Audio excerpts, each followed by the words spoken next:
নিশার বয়স মাত্র 16 বছর, আর আমার বয়স 27। নিজ থেকেই 11 বছরের ছোট একটা মেয়েকে মাত্র কয়েক ঘন্টা আগেই বিয়ে করেছি। বিয়েতে নিশা এবং নিশার পুরো পরিবারের মত আছে। দিন পাঁচেক আগেই নিশাকে দেখতে গিয়েছিলাম।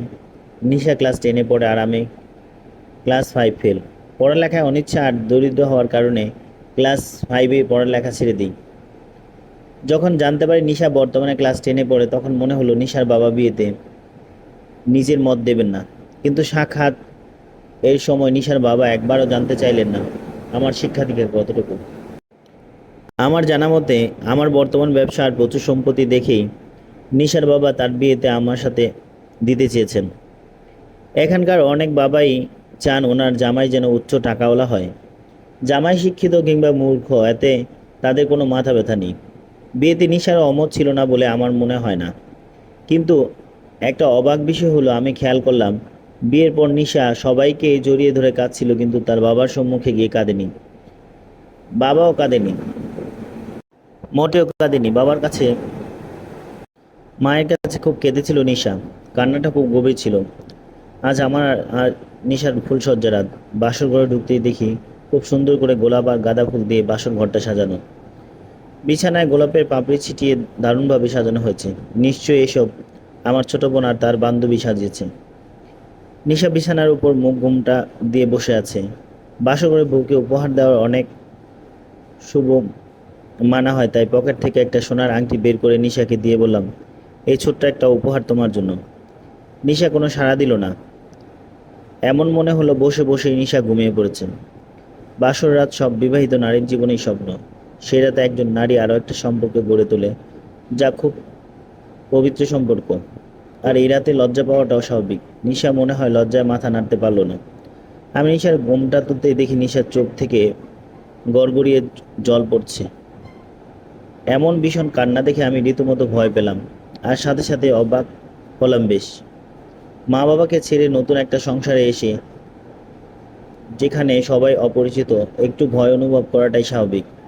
নিশা আমাকে বলল, তুমি ভয় পেও না, এখানে সবাই তোমার আপনজন। এই বলে আমি নিশার হাতটা ধরলাম। নিশা হাতটা ধরতেই নিশা তার হাতে মুষ্টিবদ্ধ করে নিল। তারপর জট করে আমার হাত থেকে নিশার হাত ছাড়িয়ে নিল। কান্না তখনও চলছিল। বুঝতে আর বাকি রইল না যে কান্নার কারণটা কি। আমি এবার বিরক্ত হয়ে বললাম, তুমি কি চাও? আমি তোমাকে বিয়ে করেছি, আমি তোমার স্বামী। তুমি যদি এখন আমাকে স্বামীর অধিকার না দাও, তাহলে আমি কি মনে করব? এই বিয়েতে যদি তোমার অমত ছিল, তাহলে আগে বলনি কেন? নিশা এবারও কিছু বলল না। তার মধ্যে কোনো পরিবর্তন আসলো না, শুধু কান্নার গতিটা আগের চেয়ে একটু বেড়ে গেল। আমি এবার নিশার শরীরে হাত দিতেই দেখি নিশা যেন এবার আরও জোরে কান্না শুরু করে দিল। এবার নিশার কান্নার আওয়াজ ছিল যা আমার রুমের বাইরে থেকে শোনা যাবে। এবার আমি রীতিমতো বিরক্ত হলাম। বিরক্তকর কণ্ঠেই বললাম, বন্ধ করো, এই মরণ কান্না তোমার বন্ধ করো।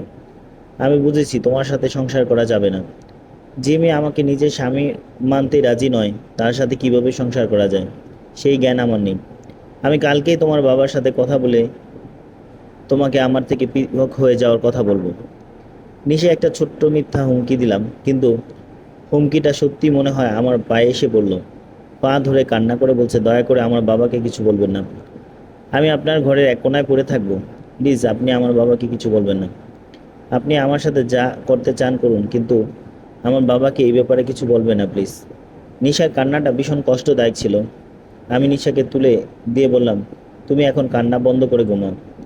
নিশা গিয়ে বিছানায় ঘুমিয়ে পড়ল। আমি একটা সিগারেট জ্বালিয়ে তার ধোঁয়া টানতে টানতে ভাবছি, এমন কোনো রহস্য আছে কি না। নিশা তার বাবার সাথে কথা শুনতেই আমার পায়ে এসে পড়ল। কী সেই গোপন কথা? যতক্ষণ আমি এই রহস্য উন্মোচন করতে না পারবো, ততক্ষণ পর্যন্ত আমি শান্তিতে থাকতে পারবো না। এখন কাল সকালেই ভয়ের রহস্য উন্মোচন হবে, যখন আমি নিশার বাবার সাথে সাক্ষাৎ করব। দেখতে দেখতে 7টা সিগারেট কখন যে শেষ করে ফেললাম টেরই পাইনি। এখন আর পকেটে সিগারেটও নেই। ঘড়িতে রাত বাজে 1:15। নিশার দিকে চেয়ে দেখি নিশা ঘুমোচ্ছে। ঘুমন্ত অবস্থাতেই কি সুন্দর লাগছে নিশাকে, একদম যেন অপরূপা পরী। আমার চোখেও এখন একটু একটু ঘুমে হাতছানি দিচ্ছে। বিছানায় ঘুমোনোটা ঠিক হবে না। নিশা যদি আবার ভয় পেয়ে চেঁচামেচি শুরু করে, পাশের সোফায় গিয়ে ঘুমানোর চেষ্টা করলাম, যদিও সোফাতে ঘুম আসছিল না, তারপরও কোনো মতে রাতটা পার করলাম। সকাল হতেই উঠে পড়লাম ঘুম থেকে। নিশা এখনো ঘুমাচ্ছে। মা এসে বাহির থেকে দরজায় টোকা দিয়ে ডাকছেন। দরজা খুলে বললাম, মা, নাস্তা নিয়ে এসেছেন? নিশাকে ঘুমে দেখে মা জিজ্ঞাসা করলো, কি রে বৌমা, এখনো ঘুমায় যে, ডাকিস নে কেন? আমি মাকে মিথ্যা বাহানা করে বললাম, না মা, অনেক রাত পর্যন্ত আমরা দুজন গল্প করেছি, তাই নিশা এত দেরিতে ঘুমোচ্ছে। মা আর কিছু না বলে চলে গেলেন। চা নাস্তা নিয়ে বিছানার পাশের টেবিলে রেখে নিশাকে ডাক দিলাম। নিশা উঠে আমার দিকে তাকিয়ে কেমন জানি করতে লাগলো, এমন প্রতিক্রিয়া দিচ্ছিল যেন আমি তার ইজ্জতের উপর নজর রেখেছি। আমি নিশার ভ্রান্ত ধারণা দূরীকরণে বললাম, মা চা দিয়ে গেছেন, বলেছেন খেয়ে নিতে।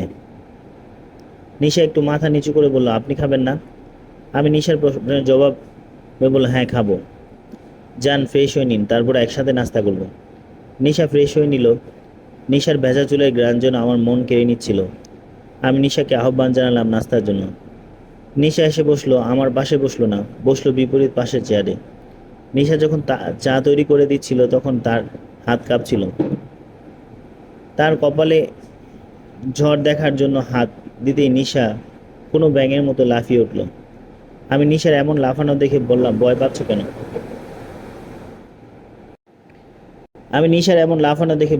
পাচ্ছ কেন? তোমার হাত কাঁপা দেখে মনে হলো জ্বর হয়েছে, তাই কপাল ছুঁয়ে দেখলাম। তারপর নিশার কপালে হাত দিয়ে দেখি বিন্দুমাত্র জ্বরও নেই। তাহলে নিশা কাঁপবে কেন? আমাকে নিশ্চয়ই ভয় পাচ্ছে, কিন্তু ভয় পাবে কেন? আমি তো তার কোনো ক্ষতি করিনি, নাইবা তাকে জোর করে বিয়ে করেছি। তাহলে নিশাকে বললাম, তুমি নাস্তা করে রেডি হয়ে নাও, আমরা তোমার বাড়িতে যাব। আমার কথা শুনে নিশা চমকে গেল, ভীষণ চমকে গেল। নিশাকে নিয়ে রওনা দিলাম। যাওয়ার পথ থেকে 2 কেজি মিষ্টি, 1 কেজি নিমকি আর 2টা মুরগি নিলাম। শ্বশুর বাড়িতে পৌঁছাতেই নিশার ছোট বোন আমাদের দেখে খুশির চোটে দৌড়ে গিয়ে মা মা ডাকা শুরু করলো। নিশার বাবা মা বাইরে এসে আমাদের দুজনকে দেখে খুশিতে আত্মহারা হয়ে গেলেন। নিশার মায়ের মুখ খুশির চিহ্ন ছিল বেশি, কিন্তু নিশার বাবা নিশা দেখে মোটেও খুশি হননি। আমি নিশার মা বাবাকে নমস্কার জানালাম। নিশা তার মায়ের পা ছুঁয়ে প্রণাম করলো, কিন্তু বাবার দিকে মুখ তুলে তাকালেও না। বিষয়টা আমাকে রীতিমতো অবাক করলো। মেয়েরা নাকি বাবার বেশি আদরে হয়, কিন্তু এখানে দৃশ্যটা ছিল উল্টো। নিশাকে নিশার মা জড়িয়ে ধরলেন। মা আর মেয়ের অপরূপ ভালোবাসার দৃষ্টান্ত। মা আমাদের ভিতরে নিয়ে গেলেন। নিশা খুব ভয় ভয়ে ছিল। ভয়টা তার আমাকে নিয়ে, সেটা আমি ভালো করেই জানি। কাল রাতে যে বলেছিলাম পৃথক হয়ে যাওয়ার কথা, সে কথাটাই মনে গেঁথে রেখেছিল নিশা। নিশার ভয় হচ্ছে যে আমি যদি কখনো কাল রাতের কাণ্ডগুলো সব খুলে বলি। কিন্তু বিয়ে ভাঙা কি এতটা সহজ? চাইলাম আর ভাঙলাম, এরকম কখনো হয় না। সেখানে অনেক কিছুই ঘটলো যা আমি ভাবতেও পারিনি। নিশা আর নিশার মা কি যেন আলাপ করছিল। দুজনেই কাঁদছিল। আমি ঠিক শুনতে পারলাম না কি আলাপ হচ্ছিল, কিন্তু একটা কথা আমার কানে লেগেছিল। নিশা আমাকে করছিল, মা, এখন তুমি সুখী তো? তারপর আর কিছু শুনতে পেলাম না। সেখানে খাওয়া দাওয়া হলো আমাদের।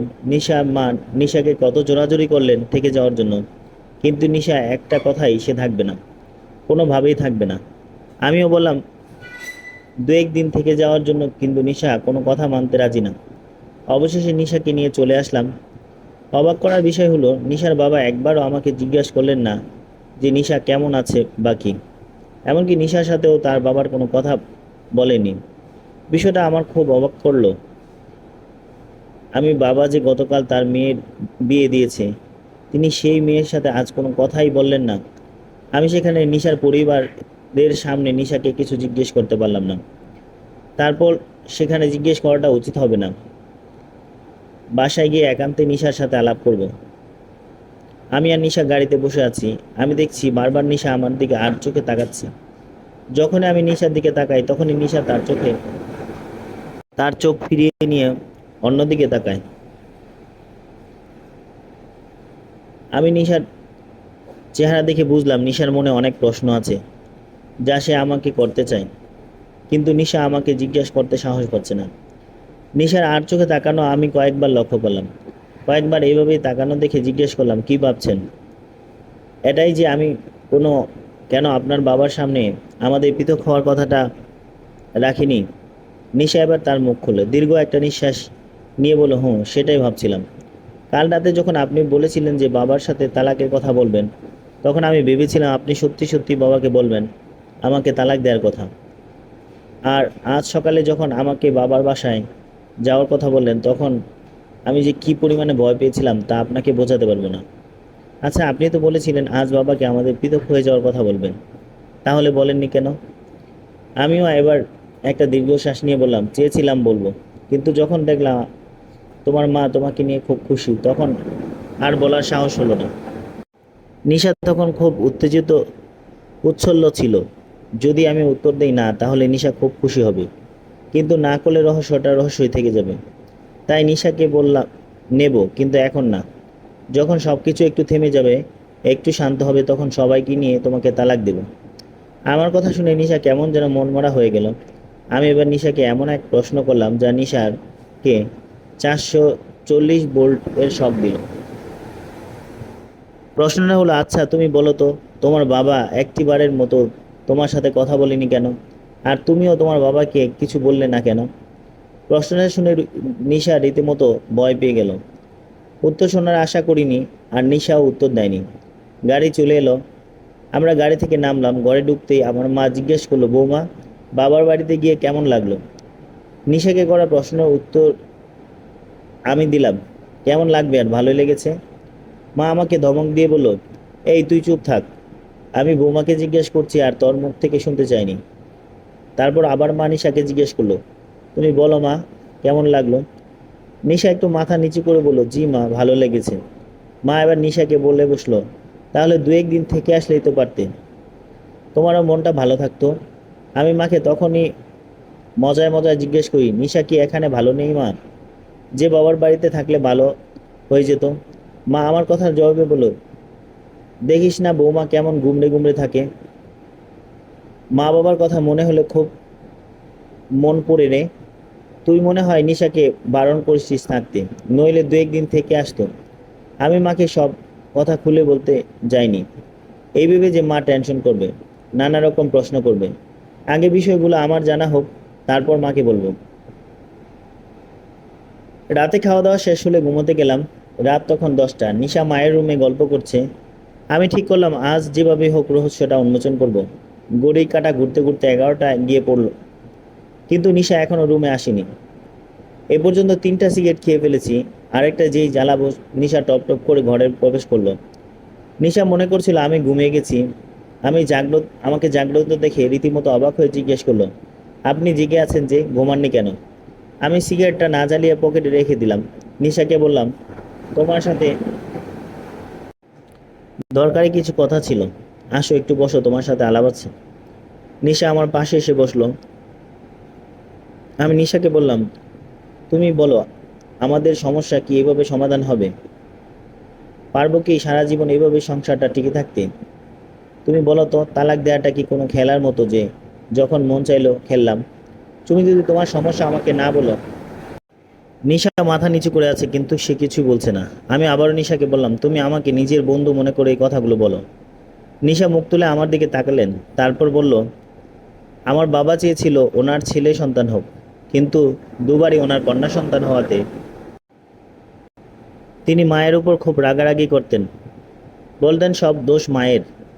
আমি ভয়ের বাবার আশপাশে যেতাম না। কখনোই বাবা আমাকে দেখতেন, বকাবকি শুরু করে দিতেন। আমার বাবা আমার সামনে আমার মাকে মারধর করতেন। তখন থেকে আমি ভয় পেতাম যে কখন আমারও বিয়ে হবে, তখন আমাকেও আমার স্বামী এভাবেই মারবে। কাল আপনাকে ভয় পাওয়ার কারণ এটাই ছিল। আমি এই বিয়েতে রাজি ছিলাম না, কিন্তু বাবাকে না করার সাহস হয়নি।